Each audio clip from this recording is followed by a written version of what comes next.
Very good afternoon, everyone. Very good afternoon, sir. Very good afternoon. Hi, sir.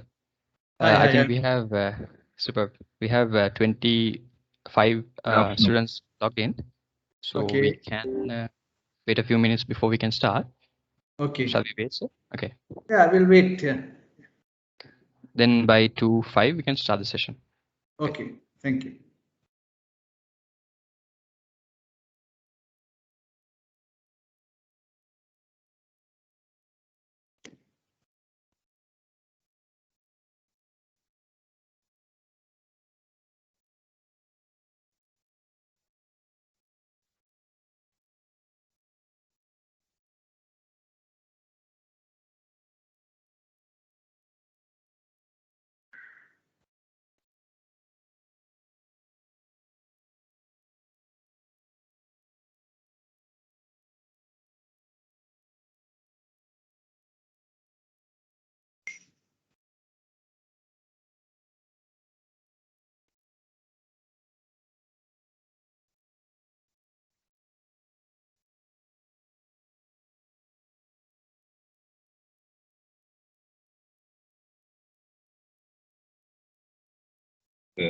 சொல்லிட்டீங்களா அவங்களுக்கு தெரியாமா?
Yes, I think we have 40 plus students in. Until the others slowly join, we can start the session. A very good afternoon, everyone. On behalf of KDC, I warmly welcome everyone to today's session. And now to kick off this fine afternoon, I would like to welcome our Chief Facilitator, Mr. Piyal Nayaga, who is the current Chief Executive Officer at Thornton Engineering Private Limited, which is a multidisciplinary engineering company with level C2 ICT AD certification. And if I were to give you a small preview answer, being a corporate trainer, consultant, he's one of the leading figures in Sri Lanka for project finance, branch network management, procurement, negotiations, and management of services, as well as facilities management, with over 23 plus years of industry experience in senior management level in 2 premier banks in the region. He's also the past president of the Association of Professional Bankers in Sri Lanka, with over 15 plus years of teaching experience as a visiting lecturer for University of Moratuwa and many more, holding numerous qualifications with an MBA in Management of Technology from the Asian Institute of Technology, his bachelor's in civil engineering, and many more other certifications. So without taking further ado, I would like to welcome you, sir. Over to you. Thank you very much. Thank you. Good afternoon, everyone. Good afternoon, sir. Good afternoon, sir. Good afternoon, sir. Good afternoon. Good afternoon, sir. Can you see my slide? Yes. Yes, sir, can. Yes, sir, of course. Yes, sir. So thank you very much for your feedback. I think I would like you to speak most of the time when I ask questions, because it should be two-way communication rather than one way, and then you will gain more. Okay. So our topic I have been given by KDC is business mathematics and finance, and today I am covering the finance part because that is on the understanding of financial statements, balance sheet, cash flow statement, and profit and loss statement. I understand you are coming from a lot of different backgrounds. So if you have any difficulty in understanding, you can stop me and ask questions, right? Then we have two more sessions. If we need, we can take another session as well on business mathematics, and we will do business mathematics 2 sessions and finance today. As you heard, I am a civil engineer by profession, and after working as an engineer for 9 years and doing my MBA, I changed my field to finance. Worked for a venture capital company, then joined HNB, project finance. I worked for 21 years in HNB. Then after leaving HNB, Ceylon Bank invited me to start their project finance division. So I started that, and after my task was over, I came into the industry, being a consultant, and started. I have been training, as mentioned, I have been giving lectures for MBA students at Murray University as a visiting lecturer. So I started doing this as a hobby, but then I thought I liked this idea and continued. Now I am again back in full-time employment. I have stopped this training sessions, but when Mahesh asked me, I thought I'll do this session on Sundays afternoon. Okay, so now I will first take you through corporate finance. My first session will be on corporate finance, then on the financial statement. Right? So you will get to, because you are going to be in the business sector, you all are in sales, marketing, and brand management this course. So you need to know how a company is valued, like what are the aspects of running of a company through financial management. So what is corporate finance? So if you are going to start a business, you would have to answer 3 questions in some form or another. Right? So what are these 3 questions?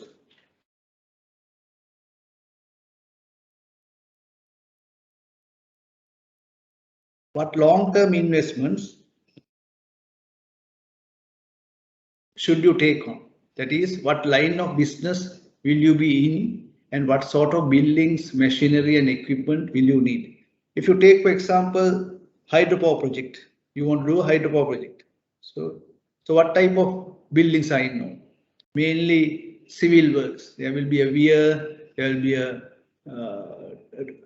channel, then there's a tank, right, to keep it, then penstock, then the powerhouse. Those are in a power project, hydropower project. Okay.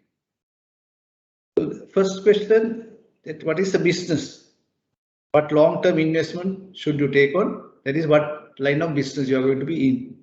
Second question is, how are you going to finance this? How do you get long-term finance? That is owner's equity and the long-term loans. So that is the second question the finance manager will have, or someone starting a new business will have. Then third question is, how will you manage your everyday financial activities, such as collecting from customers and paying suppliers? Right. This is also a difficult task. Most of the companies, even the company I'm working now, we find it difficult, our cash flow management, right? We want to collect from our contractors, our clients money. We are the contractor, and then we have to pay our suppliers, right? The people, labor, staff, right? Balancing that is a difficult task if you don't have a good plan.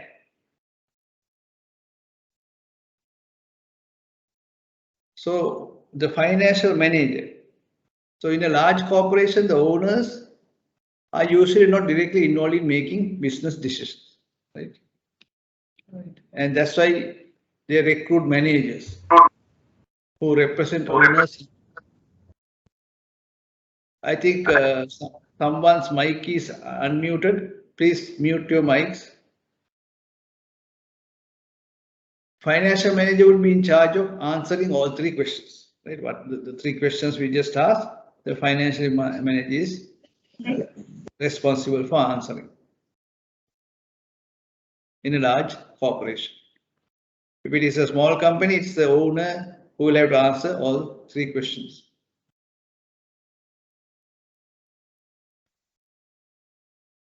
Then this is just an organization chart, typical organization chart of a company. So you start with board of directors, you have managing director, chief executive officer, sometimes COO will be reporting to CEO most of the time. Then the deputy general managers, right? So deputy general manager or CFO is who is in charge of finance. That person has two areas, that is treasury and control. Okay. So the treasurer is in charge of cash management, credit management, capital expenditure, and financial planning. Controller is in charge of tax, cost accounting, data processing, and financial accounting. So the financial management decisions.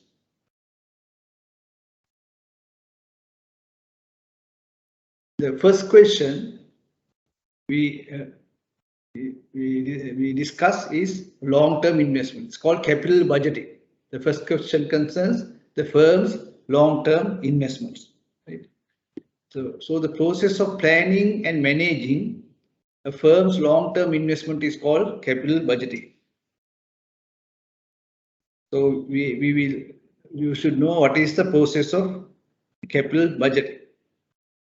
Then identify investment opportunities that are worth more to the firm than they cost to acquire. Right? Now, how can a business grow? Business can make profit. They have to identify opportunities which the cost is less than the value of that. Right? It is not an easy task, but always you have to think.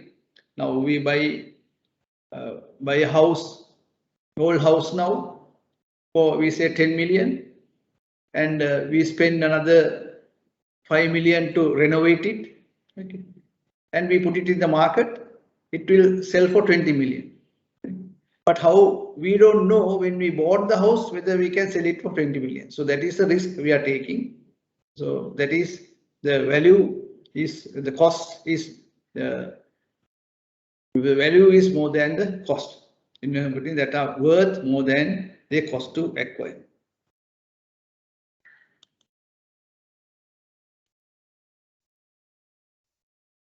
What it means, capital budgeting, the value of the cash flow generated by an asset exceeds the cost of that asset. Now, the example I gave, the house, so that that person gave what 5 million more. Okay. Must be concerned with not only how much cash they expect to receive, right? So we can get 5 million, but also when they expect to receive. If it is, we are getting it after 5 years, there's no point. There is less value. And how likely they are to receive it. So will we get that money? We'll get that 20 million, right? When will we get it? Okay, those are the questions we have to ask. So evaluating the size, timing, and risk of future cash flows is the essence of capital budgeting. So I'm not going to teach you capital budgeting. That is a long process, but just to understand what is capital budgeting is evaluating the size, how much you get, the timing, how many years and how many periods, and the risk, whether we'll get it or not of future cash flows is the essence of capital budgeting. Then the second question was for the financial manager, how the firm obtains and manages the long-term financing it needs to support long-term investments. Right. So we say we are doing a project, we are investing in a project, again hydropower project, 500 million. So how much are we getting to get as equity? How much are we going to take a loan from a bank or financial institutions? So a firm's capital structure is called capital structure or financial structure. That is debt 50%, equity 50%. That is the capital structure of finance. Refers to the specific mixture of long-term debt and equity the firm uses to finance its operations. Okay. So we can say debt equity ratio 60-40. That is 60% debt, 40% equity. It's 50-50. Say 50% debt, 50% equity. Oh, we can say 80-20. 80% debt, 20% equity. So capital structure, the financial manager has two concerns. How much should the firm borrow and what mixture of debt equity is the best? So the mixture chosen will affect how the risk and value of the firm. If we have more borrowings, then the risk is high of the firm, right? But when you have more borrowings, your return also high, the shareholders' return, but the risk also high. What are the least expensive sources of funds for the firm? So the firms that have great flexibility in choosing a financial structure, right? Firms will have a great flexibility. They can decide 100% equity. Some people are saying they don't want to take any risk. They don't want to take loans. So they put only their money and start business. Whether one structure is better than any other for a particular firm is the heart of the capital structure issue, right? So different industries, the capital structure will differ. So it's called the capital structure issue, whether one structure is better than the other.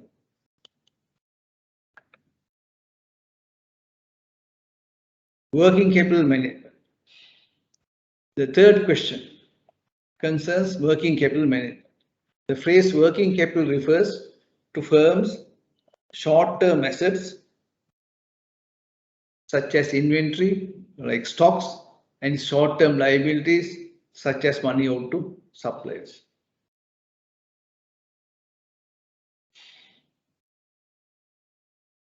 Then managing the firm's working capital is the firm's assets are like stocks and liabilities are money owed to suppliers. There are other liabilities as well. Money owed to suppliers are liabilities. That is the creditors, right? Our creditors are our liabilities. So managing the firm's working capital is a day-to-day activity that ensures the firm has sufficient resources to continue its operations and avoid costly interruptions. So the three areas of corporate financial management we discussed: capital budgeting, capital structure, and working capital management are very broad categories. Each include so many topics. So we have discussed few of the questions up to now.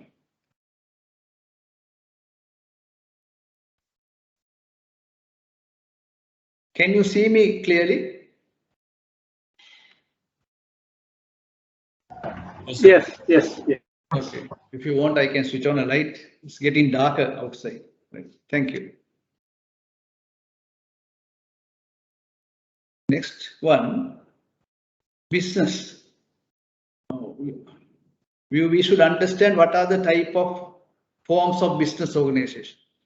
There are basically three types: sole proprietorship, partnership, and or company or corporations. Now, sole proprietorship is one person. Right? It is the simplest type of business because you do a business, you own it, owner keeps all the profits. Bad news, owner has unlimited liability, right? The creditors can take your personal assets as well. Going beyond the business assets, they can take your personal assets also if you haven't paid them. Partnership, similar to proprietorship, but now two or more, right? Sole proprietorship only one person, partnership two or more. Partners have unlimited liability, right? Similar to a proprietor. The company, most important form is company or corporation. Company is a legal person and separate and distinct from owners. Now, owners will be separate people. The company will be separate, not like sole proprietorship and partnership. And it's a legal person. Can borrow money, own property. So starting a company is more complicated than starting a proprietorship or partnership. But now it has been simplified in Sri Lanka Register of Companies. Disadvantages of a company is you have to pay taxes, money paid to shareholders as dividends also taxed.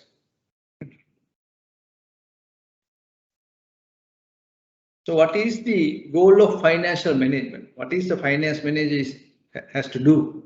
Right? I have listed some possible goals. Right? If we were to consider possible finance, we might come up with some ideas like the following. Survive. These days, most of the companies, most of the finance managers will be trying to survive. Right? Avoid financial distress and bankruptcy. Now, after COVID, several businesses closed. So buildings up for sale or lease, you can see around. Right? So try to avoid financial distress or bankruptcy. Another one is beat the competition. You enter a market and want to beat the competition. The marketing people will know you want to beat the competition. Maximize sales or market share. Minimize costs. You can make money by maximizing sales and market share and by minimizing costs also, right? And maximize profits, maintain steady earnings growth. These are only a few of the goals we could list. Any questions?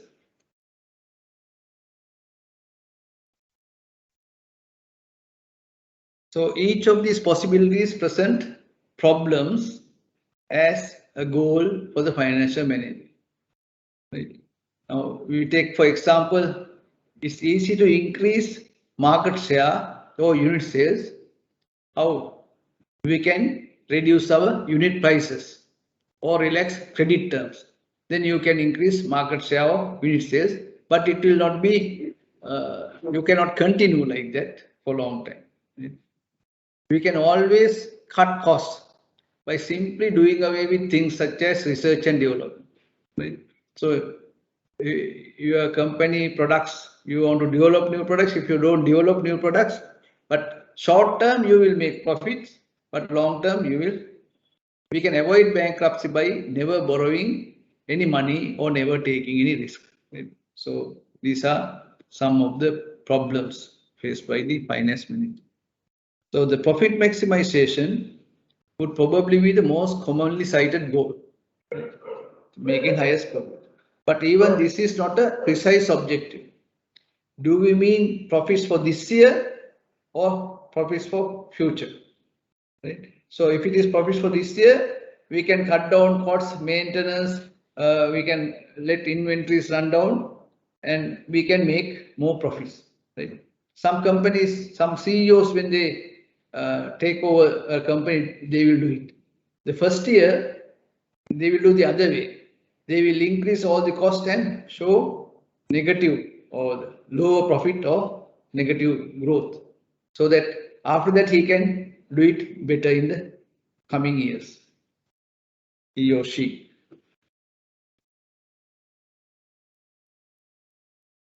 So long run average profits or this year profits. Accounting net income or earnings per share. Accounting numbers may have to do little with what is good or bad for the firm. Right? The goals we have listed, remember we listed goals here, can be put into two different classes. One is profitability, one is controlling risk.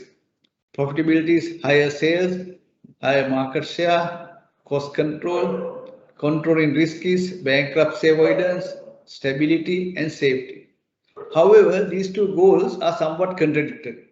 When you try to achieve one, other cannot be achieved. So, pursuit of profit normally involves some element of risk. Right? You can't make profit without taking a risk. If it isn't really possible to maximize both safety and profit, so it's not really possible. What we need is a goal that encompasses both these factors. Now the banks, they started risk departments in year 2003-2004, right? And we used to finance hydropower projects before that. And I still say, if the risk departments were there before, no hydropower project would have been financed, because the risk we were taking is very high, but it worked.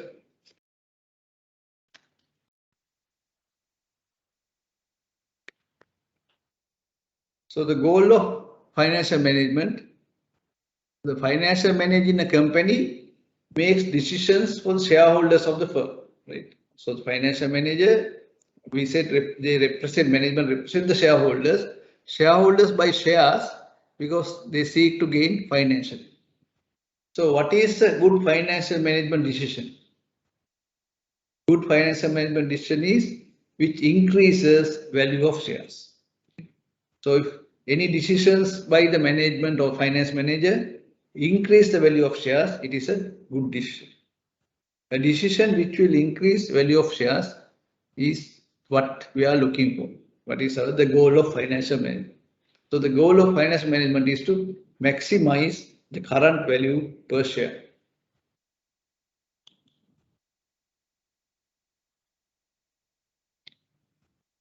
What is the appropriate goal when the firm is not listed? When we know listed firms, we take the market value is there. When they trade, there is a value for the share. But when it is not listed, total value of shares in a company is equal to the value of owner's equity. Right? So maximize the market value of owner's equity. So our goal to maximize value of owner's equity, financial manager need not resort to illegal or unethical actions, right? So because we have to increase the shareholders' equity, we should not get into illegal or unethical actions. He has to identify goods and services that add value to the firm, these which have a demand value in the free market. So finance manager has to identify goods and services which add value to the firm, which have a demand or value in the free marketplace.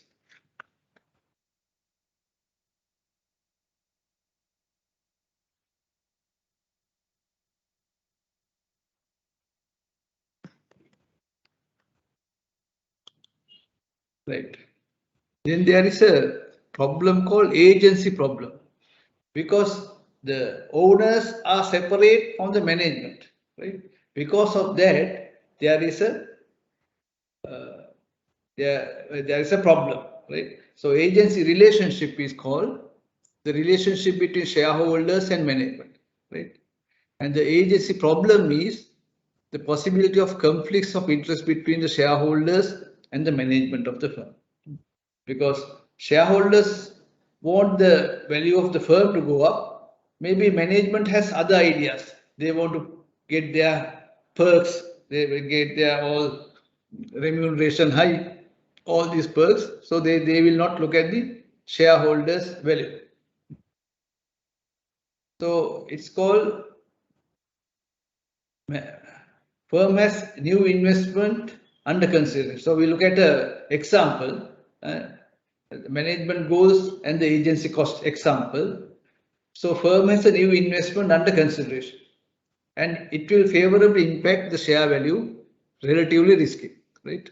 It will impact the share value, that is increase the share value, but relatively risky. So owners of the firm wish to take the investment. Right? Owners of the firm wants to make the investment, but the management may not. If it turns bad, they will lose the job. So they want to play safe. So if management does not take the investment, shareholders lose a valuable opportunity. Okay? So that is the problem between the management and the shareholders, right? So what is agency cost?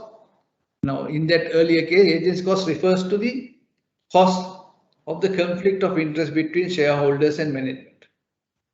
So indirect agency cost is a lost opportunity we have described. Right? So direct agency, now this is an indirect agency cost, right? Now direct agency costs come in two ways. Corporate expenditure that benefit management but cost the shareholders. Like all of them want the top management to drive a we say Mercedes-Benz E-Class, right? So that will cost the shareholders, but only benefits the management. Right? Expense that arises from the need to monitor management actions. Because of the shareholders have to monitor the management, it's like auditing. So that is also an expense that is a direct agency cost. It is sometimes argued that left to themselves, that is, if the shareholders don't shareholders trust the management, managers would tend to maximize the amount of resources over which they have control, or more generally corporate power or wealth. So it is generally believed that management will always look at the shareholders' interest. Management may tend to overemphasize organizational survival to protect job security, right? So they want to have the organizational survival more than the shareholders will. Also, management may dislike outside interference. So independence and corporate self-sufficiency may be important goals. So even shareholders interfering, they may not like. So the question is, do managers act in the shareholders' interest? It depends on two factors. Right? How closely the management goals are aligned with the shareholder goals. Right? If the management goals are also aligned with shareholder goals, then the management will act in shareholders' interest. So the question relates to the way managers are compensated. So if the managers are compensated thinking at shareholder wealth is increased, then they will look after the shareholder interest. Can management be replaced if they do not pursue shareholder goals? This issue relates to control of the firm. So there are a number of reasons to think that even in the largest of the firms, management has a significant incentive to act in interest of the shareholders. So even bigger, very big firms like we say John Keells, right? They have, because their shareholders are lot of shareholders, no one in control. So still the management will look at the shareholder wealth increase.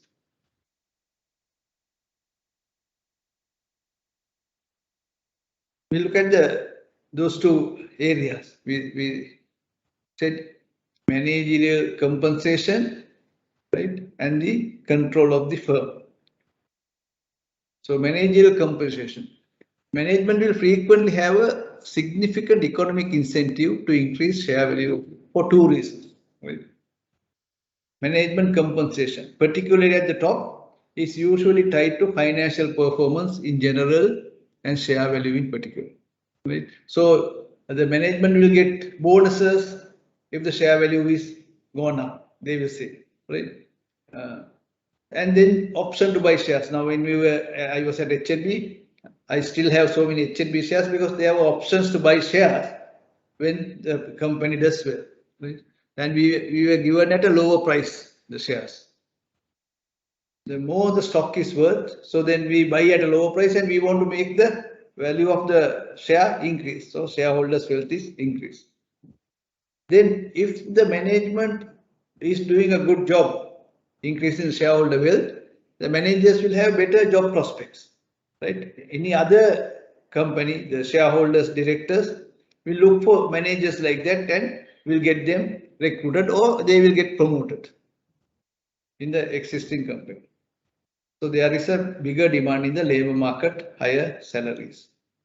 You know the CEOs of USA, they pick up them and pay high salaries, stock options, all these things, right? Because they have proved themselves.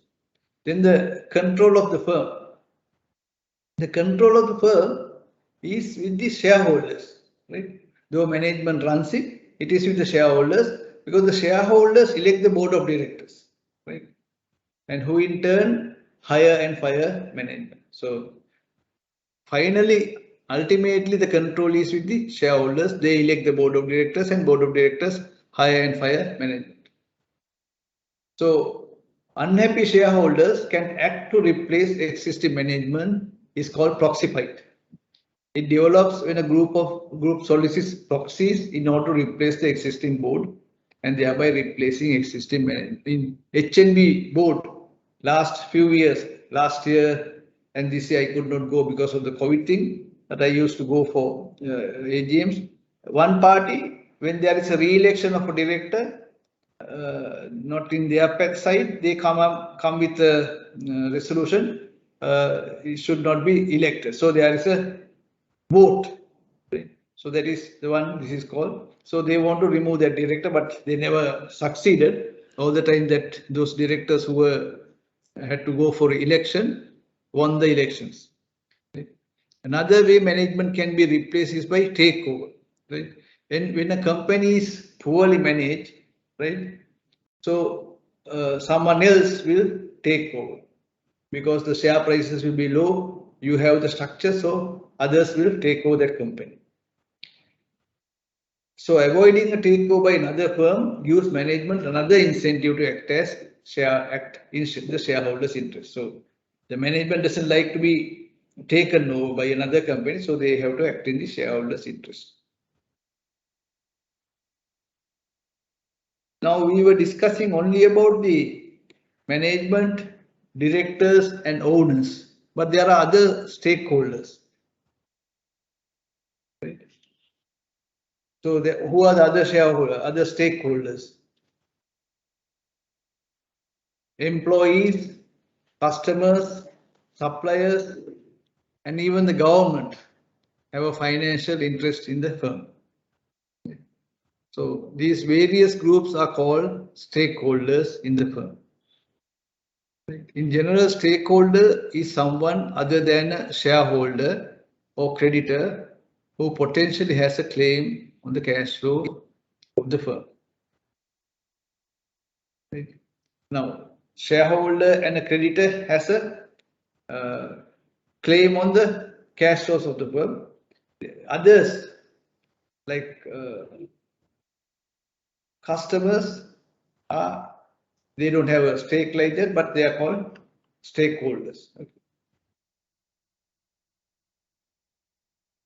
We look at in this diagram how a firm cash firm operates. Okay, we start with A, right?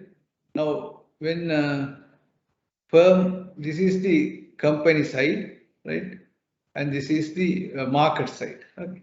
So when the company wants to start business, a firm issue securities. What are the securities? Now in the stock market these days, so many initial public offerings, they issue new shares, right? So firm issues securities, all right? Can be debt securities or equity securities, and the firm gets cash, right? What they get from issue of securities, they invest in assets like buildings, power plants, all these things, right? And current assets, those are called current assets and fixed assets. Then after operating these assets, there is a cash flow. You manufacture some goods, you sell it, and you get a cash flow, right? So there is a cash flow from firm's assets, right? That cash flow from firm's assets will go partly, right? We'll come back to the company as retained cash flow, right? Because to develop the business, you need more cash. So part of this cash flow from firm's assets will come back to the company as retained cash flow. Part goes to the government as taxes, and the part goes to dividends and debt payment, right? Because we have taken equity loan, so part goes for that, right? So that is the idea in this. Is it clear to you? Any questions?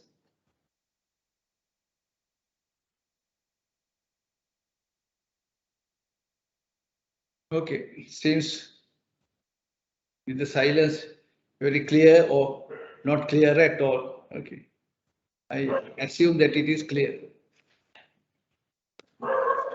So cash flows to and from the firm. The interplay between that's example, that figure is explained. The interplay between the company and the financial market is illustrated in figure 2. A financial market, like any market, is just a way of bringing buyers and sellers together. So in financial markets, it is debt and equity securities that are bought and sold, right? There are primary markets and secondary markets. Primary markets is the original sale of securities, right? The secondary market is the security. Now, if you take the share market, initial public offering is primary, because you issue first time those shares and people buy that, and then after the share is listed, they can sell. So that is secondary market. Bought and sold after the original sale. So what are the 3 questions in corporate finance? We learned what long-term investments should we take? Where will you get long-term finance to pay investments? And how will you manage everyday financial activities? Okay. So first one was called capital budgeting. Second one was called capital structure or financial structure. Third one was called working capital management. Then we looked at the agency problem as well. I have some questions for you to further improve your knowledge. I will share those questions later, so you can try to answer those questions. Now we go to financial statements.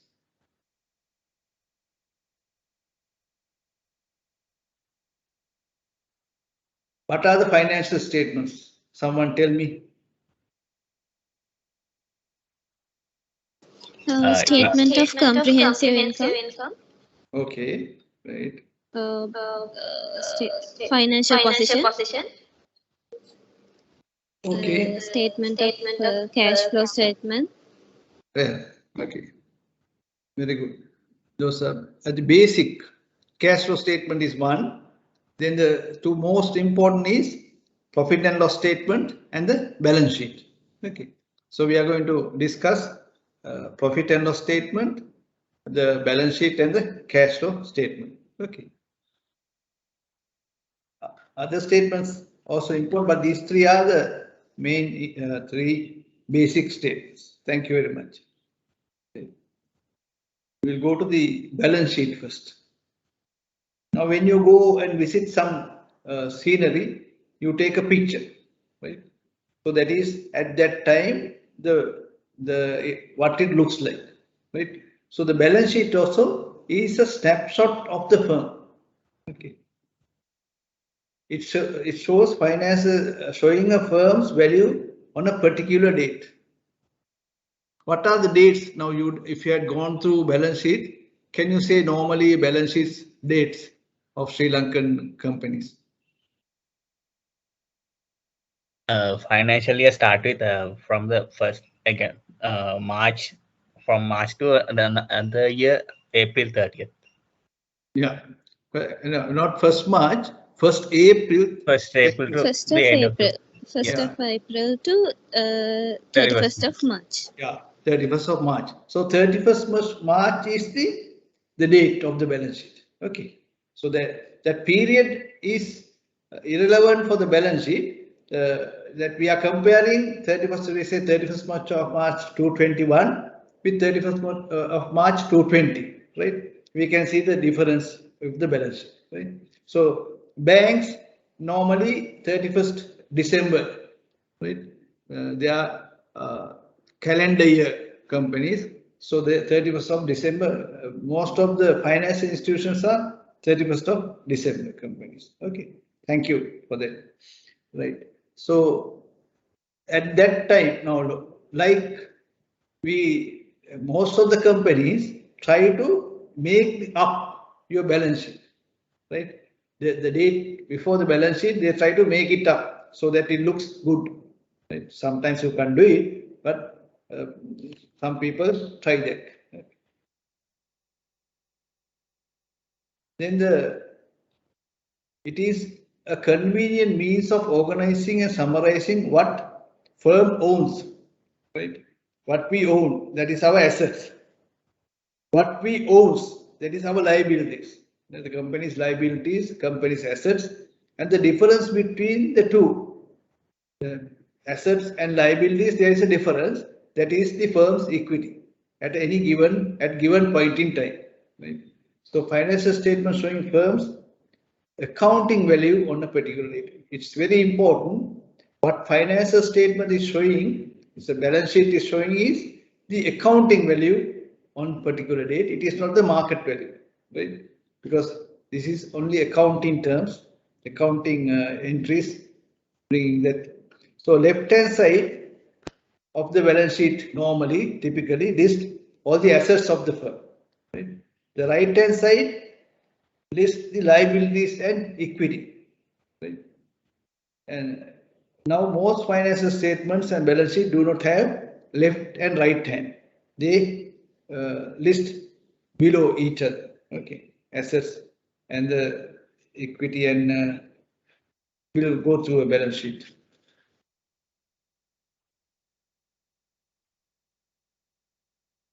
So the left hand side, assets are classified as either current or fixed, right? A fixed assets is one that has a relatively long life, right? Current asset is less than 1 year, right?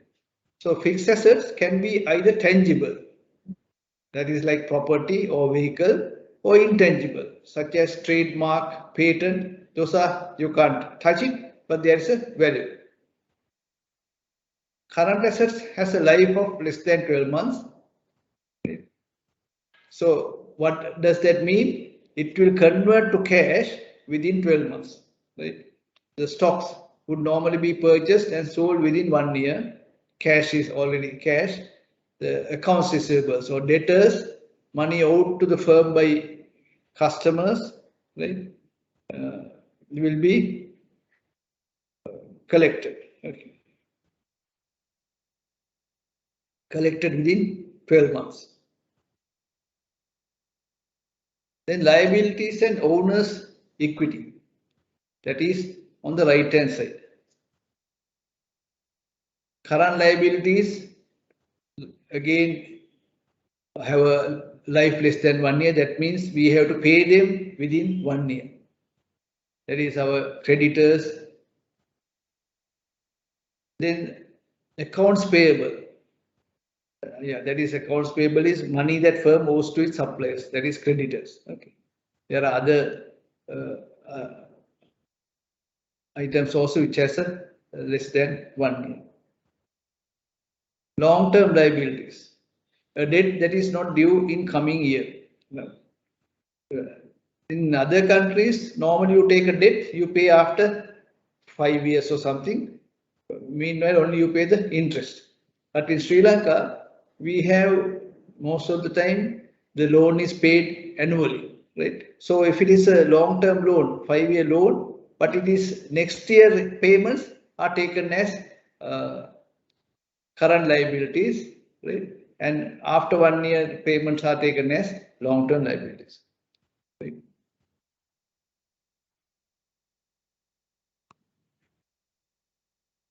Shareholders' equity. The difference between the total value of assets on the left-hand side, assets.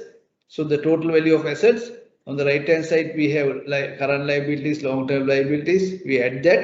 The difference between assets and liabilities is the shareholders' equity. So assets is equal to liabilities plus shareholders' equity. Right? Same thing. And then shareholders' equity is equal to assets minus liabilities. In shareholders' equity, we have stated capital, right? People stated capital, reserves, and retained earnings. We discussed retained earnings. When you earn, you bring back to the company. So all these things are shareholders' equity. Then the net working capital. The difference between current assets and current liabilities is called the net working capital. We'll discuss in the next slide how it is shown in a diagram. So net working capital is positive when the current assets exceeds current liabilities. Right? So based on the definition of current assets and current liabilities, this means that the cash that will become available next 12 months exceeds the cash that must be paid over the same period. So net working capital is usually positive in a healthy company. Do you understand working capital, net working capital? Do you understand current assets? What is current assets? Current assets is something we are going to get within first 12 months, right? Next 12 months, right? Current liabilities is what we have to pay within the next 12 months. So when the difference between current assets and current liabilities is called the net working capital. So net working capital positive means we have positive cash because we have more current assets than current liabilities. So that is why net working capital is usually positive with a healthy company, right? So if it is positive, then current assets, cash that will become available next 12 months exceeds the cash that must be paid over the same period. So a lot of companies have these cash flow problems, net working capital problems, because what they get, their current assets are less than the current liabilities. So you have a problem in paying your creditors, staff, all those laborers, all these things will be. Any questions? Because if it is not clear, better to clear it up now. We will not be repeating. So I think there is a question from Ramya. It's in the Ramya, chat. you can unmute and no, she was raising. I think he was raising her hand. You can unmute and ask. Sorry. There's another. Quickly. Yeah. Okay. Guys, that. Sorry. Right. Sorry, I can't see you raising hands, so you can ask. Stop me and right. Ask the question. Was it a mistake? I mean. Yes, it appears to be a mistake. Okay, right. Mistakenly put it. Thank you. So I'll go to the next slide. Now this is a graphical illustration of the balance sheet. on the left hand side, total value of assets, current assets, right? And the fixed assets. Fixed assets, I told, tangible fixed assets and intangible fixed assets. Tangible fixed assets are property, buildings, vehicles, right? Intangible fixed assets are royalty, brand value, right? So on the right hand side, current assets, and then the long-term assets, current liabilities, long-term liabilities, and right shareholders' equity, right? So current assets minus current liabilities, this component between these two, the gap. It is called net working capital. Right? So it is always better to have current assets more than the current liabilities for a healthy company. So we'll develop a balance sheet. We'll develop a simple balance sheet. Okay. So a firm has current assets of $100, net fixed assets of 500, short-term debt of 70, and long-term debt of 200. So what does the balance sheet looks like? And what is the shareholders' equity? And what is net working capital? So there are three questions. What does the balance sheet look like? What is shareholders' equity? What is net working capital? So the first thing is we look at the total assets. Current assets 100, right? Net fixed assets 500. So the total assets is 100 plus 500, 600. Then the short-term debt 70 and long-term debt 200. So total liabilities is 270. Shareholders' equity is the difference between 600